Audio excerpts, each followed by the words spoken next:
Zé dos Preá, o que foi que tu botou aqui no título? Tales de Mileto e Heráclito de Éfeso. Mas o que foi que tu fez tu botar? Não, deixa eu ver aqui. Ah, tá aqui o título completo. Deixa eu ver aqui. Onde é que tá o título completo? Porque assim, eu vou falar de Heráclito de Éfeso, cara. E vou falar de Tales de Mileto. Vou ter que fazer uma síntese. Tales de Mileto versus... Não, versus não, cara. Tá versus aí?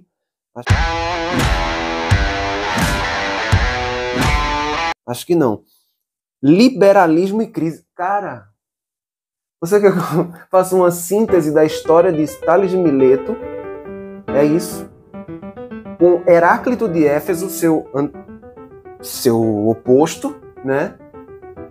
E explique o liberalismo e crise. Tadinha, fia. Tem uma cunha na vinheta nessa bexiga, vai. E se você ainda não é inscrito ou é inscrita no canal, tá esperando o quê, mamita? Tá esperando o quê, papito? Tá esperando o quê, mamitas, papitos e papites? Clica no pitoco de se inscrever, balance o badalo para receber as notificações e, como sempre em todos os vídeos do canal, clica no pitoco da descrição. É importante você ler a descrição, porque a descrição sempre tem informações aqui nesse canal. Aqui no Filosofia de Tudo, no Filosofaz Fluência, sempre se preocupa nas informações complementares. Enfim, inclusive tem cupom do João para Fílmica, para o ICL, e tem também a aula gratuita de Gustavo Gaiofato, do História Cabeluda, enfim, a aula 1, que é a aula gratuita. A partir daí você tem o curso lá e tal, e olha, é muito bom, garanto. História do Brasil, muito bem contada hoje. Enfim, você quer aprender história de verdade mesmo, de verdade, ou quer aprender historinhas paralelas, enfim. Voltemos agora a... Cara, fazer uma síntese. Heráclito de Éfeso.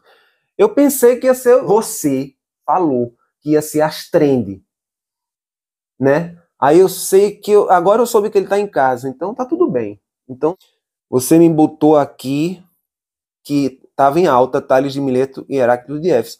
Liberalismo e crise. Tudo isso tá em alta, é? Liberalismo tá em alta, é? Tá, mas sempre teve, cara, liberalismo, as formas de liberalismo, inclusive, múltiplas.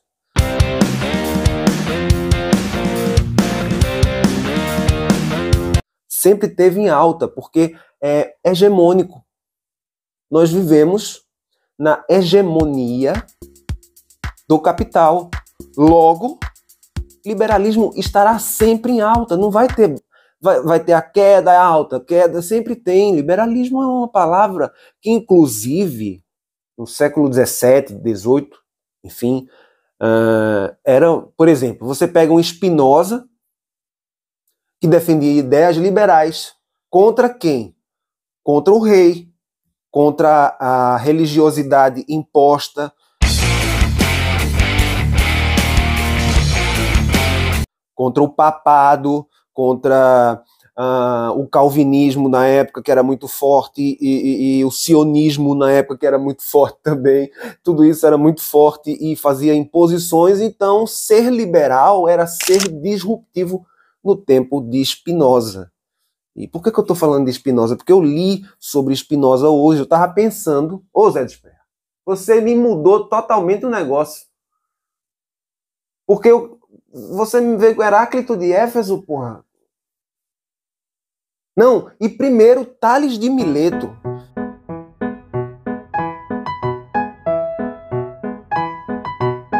Eu vou ter que resumir, mas vai ficar legal. E eu estava lendo Spinoza, sobre Spinoza, aliás. Inclusive indico essa leitura, para consulta é muito bom. Para consulta, certo? Iniciação à História da Filosofia, dos pré-socráticos a Wittgenstein. Para consulta. Não vá pegar isso aqui e vá levar ao pé da letra, não. Se você escolher assim, eita, esse filósofo aqui, eu tenho uma preferência por ele. Então aí você vai para as obras dele. Senão você fica alienado ao conceito do comentador, saca? Você gostou de tal autor, daquele autor, então você vai se aprofundar no autor. E nem vá chegar aqui nos comentários e dizer assim, não, aqui não, porque aqui você não vai falar, você vai dizer para uma pessoa, né? Por exemplo, eu gravei um vídeo agora que falava que a esquerda perdeu, e o cara disse, hoje vou dormir em paz. Eu não sei se ele entendeu o movimento dialético da coisa e se viu o vídeo todo. Mas já assim, de antemão, já ganhou. Já se sente ganhador e dormiu em paz. O problema é que, assim, vou dar uma dica a você. Não confie muito nos títulos de um filosofagem influencer. Aliás, só confie num filosofagem influencer quando ele estiver sem óculos, o cabelo tá bem penteado.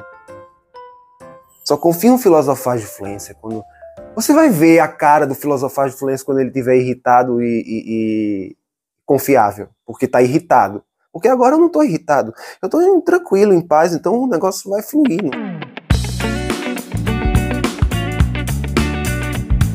Não vai. E aí eu não vou falar tão sério como falaria se eu estivesse falando sério, sem óculos e sem o personagem do filosofagem influencer, né? Estaria falando como Carlos Manuel Amorim, né? Mas não estou falando como um filosofagem influencer. Dica de leitura dada, sim, Heráclito de Éfeso versus... Não, eu não vou botar isso na capa e na contracapa. Zé dos Preá, cancela essa capa. Cancela essa capa. Aí é beitada total. Vamos lá, Heráclito de Éfeso é o seguinte, a síntese da coisa, né?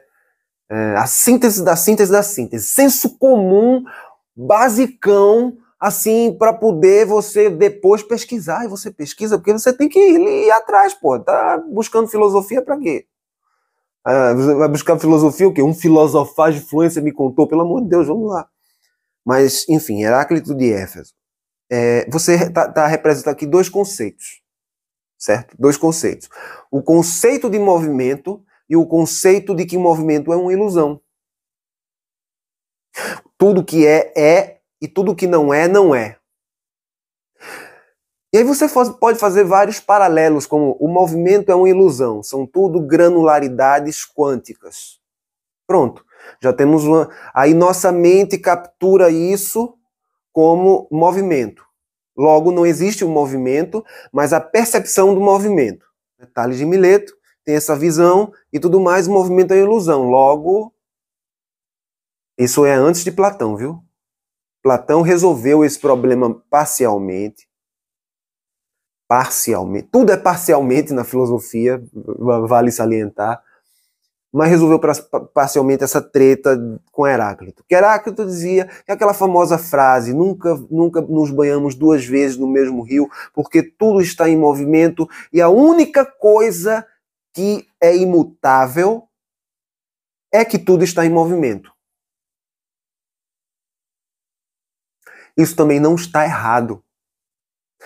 E, posteriormente, a filosofia percebeu que isso é um falso paradoxo.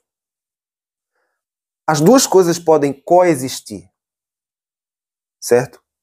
Porque o movimento em si, realmente, ele pode ser uma ilusão, porque a gente não é capaz de entender o processo da percepção. Eu estou percebendo o movimento, mas quem está percebendo o movimento? Sou eu mesmo. Ou seja, tudo lá fora é uma percepção minha, logo não existe o outro. Isso é uma conclusão muito perigosa e que os coaches por aí vão dizendo, fazendo a pessoa pensar para o lado mais de Tales de Mileto. Não, o movimento é uma ilusão, logo tudo é ilusão, então não se preocupe porque vai dar tudo certo, porque é ilusão. Isso imobiliza a pessoa. Isso desmobiliza a pessoa. Então você tem um Heráclito que diz, mobilize-se.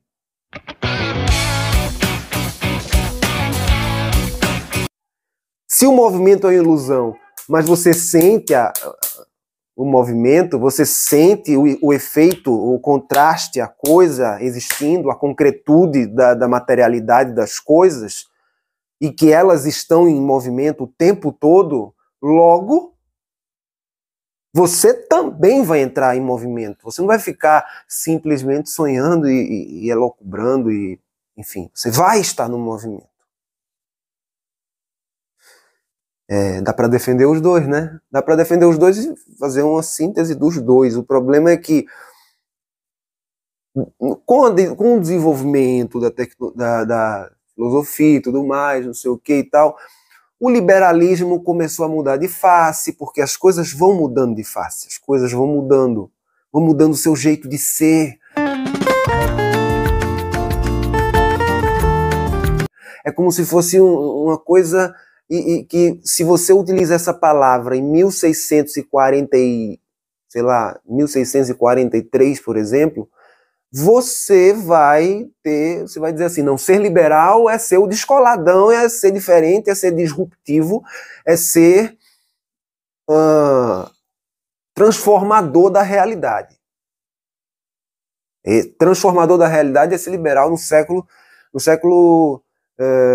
XVI, XVII, XVIII. Já depois, o negócio começa a mudar, porque o liberalismo ele vai mudando de coisa, você vai criando um processo de produção, um modo de produção,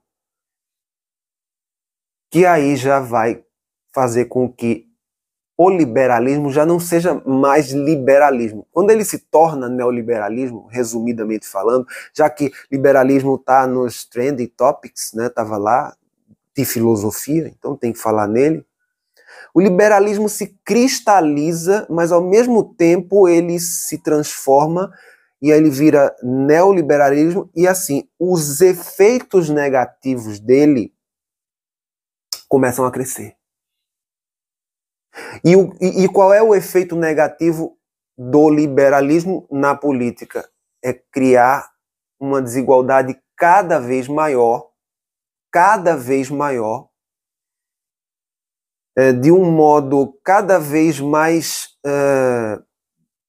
qual é a palavra? Assim, uma progressão geométrica, uma progressão, não esqueci o nome que se dá quando uma coisa, em vez de crescer linearmente, ela cresce em curva. Enfim, fugiu a palavra agora. Mas e a desigualdade cresce em tal proporção, sabe? Uma proporção multiplicativa, múltipla, né? Então, isso é o grande problema do liberalismo, que atualmente é chamado de capitalismo tardio. São os efeitos do liberalismo que já não é mais... a palavra já perdeu o sentido. Ela libera ao extremo. No século XVII dava para entender, no século XVIII dava para entender mais ou menos que, enfim, isso seria liberdade, mas hoje as pessoas percebem que isso não é liberdade. As pessoas percebem que liberalismo, os efeitos do liberalismo não é liberdade. É ilusão. O movimento do liberalismo, que vira neoliberalismo, ele é ilusão. Porque ele, na verdade, é uma concentração de capital na mão de poucos. E ele é um fenômeno que ocorre e que gera desejo, mas não é um desejo como no século XVIII se tinha. O desejo ele vai ficando cada vez mais impulsivo, o desejo vai ficando cada vez mais compulsivo, a sociedade vai se tornando cada vez mais deprimida e frustrada porque não alcança seus objetivos quando vem uma pessoa ou duas de 1000 alcançarem um determinado sucesso, né, como chamam, e tudo mais. Só que o problema é o seguinte: quando você vai ver numericamente, você vai ver que a desigualdade só aumenta, ela cresce de uma maneira abrupta. de uma maneira colossal. Então isso é um defeito. Às vezes, opa, a gente tem que ver, tem que parar com isso, né? E tal. Então, quando vem a palavra socialismo, logo vem o fantasma do socialismo. Logo vem as armas do capitalismo começam. Peraí. Isso é comunismo. Isso é prender a individualidade. Isso vai ameaçar a sua individualidade, sua propriedade, se você ganha 10 mil. Você ganha 10 mil? Eu acho que não. Comenta aqui embaixo se você ganha 10k por mês. Se você ganha isso, 50. Não vai mexer com... Não é sobre quem ganha 50 mil. Não. É sobre o modo de produção. Sobre o modo de produção. É muito mais complexo. Eu teria que entrar num tema muito profundo, porque teria que voltar a Marx. Mas, ao mesmo tempo, eu não estou falando sobre isso, eu estou falando sobre Heráclito de Éfeso. Heráclito de Éfeso. E Tales de Mileto. O que é que tem a ver? Tem a ver. Formações das sociedades. Como é que as sociedades se formam? O que que faz? O indivíduo, ele tem uma limitação. Ele não pode fazer tudo. Ele está limitado, ele está contingenciado àquilo que ele pode fazer dentro das suas possibilidades. Aí ele tem a possibilidade de tomar decisão. Mas quanto ao resto, é imposto. Por exemplo, o que é belo e o que é feio. A filosofia trata do belo e do feio. O belo e o feio, eles são impostos por postos de comando que reproduzem. Se você for ver a reprodução, vamos supor, de uma maneira fiel, do modo de produção feudal e do modo de produção atual, capitalista, que pega, por exemplo, e a diferença é servir de maneira voluntária, porque você precisa, porque senão você não é pago e você passa fome. Né? Você não tem um mínimo existencial. E você não pode viver com recursos próprios, porque toda a materialidade para você construir recursos próprios, como, por exemplo, as populações originárias, elas podem viver de maneira autônoma e tal, tem comer, sobreviver, caçar, essas coisas. Nos tiraram tudo isso, né, construindo as cidades, então não sobra nada para quem fica sem emprego, sem trabalho, sem uma forma de ter algo, entendeu? E essa precarização, ela tende a crescer sempre, se ela não for interrompida por mecanismos que freiam, tem freado por enquanto, né? Que são esses mecanismos que mostram que o movimento não pode parar, porque a gente não pode ficar nessa ilusão coachica, nessa ilusão dos coaches de a mão invisível do mercado vai controlar tudo. Não, a mão invisível do mercado gera barbárie. O centro do capitalismo não somos nós. Nós somos cobaias do capitalismo, do neoliberalismo e das forças reacionárias. Nós somos cobaias nesse negócio, sabe? O chamado mundo em desenvolvimento, na verdade, é o velho terceiro mundo, ele é cobaia. O centro do capitalismo determina as coisas, determina a pauta. Tanto que eu precisei utilizar Heráclito de Éfeso e explicar, e tive que explicar, pelo menos eu dei uma explicaçãozinha filosofagem fluêncica. Mas procure mais sobre, enfim, para saber, né? E a coisa é incerta, porque não saiu na Globo, eu vi assim, nos trends, não sei como é que esses trends, né? E o jogo, eu não tenho a menor ideia do que rolou. Em Zé dos Preá deu quanto o jogo? Ele também não gosta de futebol. Não gosta. Pois é. Filosofar de Influência hoje fica por aqui.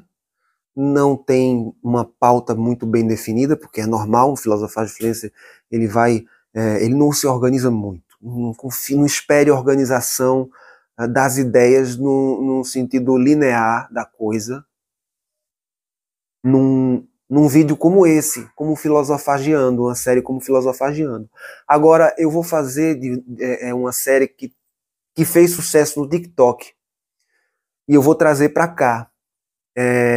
O City Tour na Manguetown. Eu vou trazer para cá. Prometo que vou trazer para cá. Vou adaptar o formato, mas quem quiser veja lá, tá lá, enfim.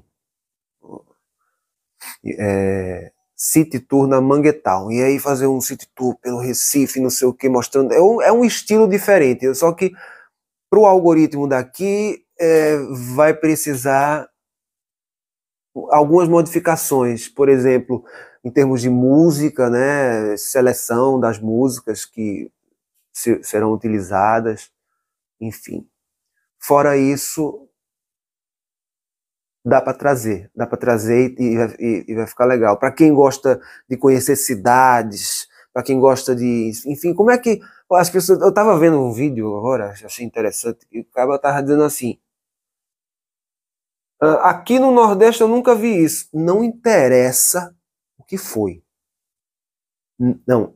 Lá no Nordeste eu nunca vi isso. O cara tava no Sudeste, em algum lugar. Eu só ouvi o áudio. Minha esposa estava lá com o celular, eu escutei o áudio. Aí dizia: isso no Nordeste eu nunca vi. Não, isso eu nunca vi. Se ele fosse nordestino, ele não ia dizer no Nordeste eu nunca vi. Se ele fosse nordestino, ele nunca ia dizer isso. Nunca ia dizer isso. Quer dizer, poderia dizer, nunca é demais, né? Poderia dizer, mas é muito improvável. Ele ia dizer, por exemplo, lá em Lagoa dos, sei lá, Lagoa de Itaenga, isso não acontece. Nunca vi isso. Ou ele ia dizer, lá em Serra Talhada eu não vejo isso. Ele ia dizer o lugar do Nordeste que ele vê isso. Porque, por exemplo, provavelmente em Recife a gente vê. E provavelmente Serra Talhada a gente vê também. A gente vê essas coisas todas. Serra Talhada é grande, bem maior do que... É uma das maiores cidades de Pernambuco. Está entre as maiores cidades de Pernambuco. Claro que as maiores são Caruaru e Petrolina. São as maiores fora a capital, né? A região metropolitana, no caso. Mas, assim, Serra Talhada tem de tudo, cara. Porra, não tem. Não tem. Então, assim, existe muito, velho, cara, muito reducionismo. E vende, né? Reducionismo vende. Por exemplo, um livro cujo título é Do Mil ao Milhão, vende. Vende. Por que o Filosofar de Influência não vende muito? Porque o Filosofar de Influência não promete nada. Não promete. Só promete uma coisa, talvez, entretenimento. Agora, promessa mesmo, não prometo nada, não.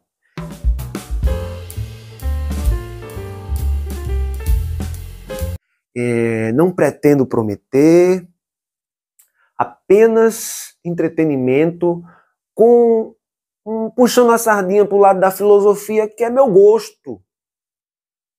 Só por isso. Pois é, ficamos por aqui. Beijo a todas, a todos e a todos, mamitas, papitos e papites, e falou. Zé dos Preá.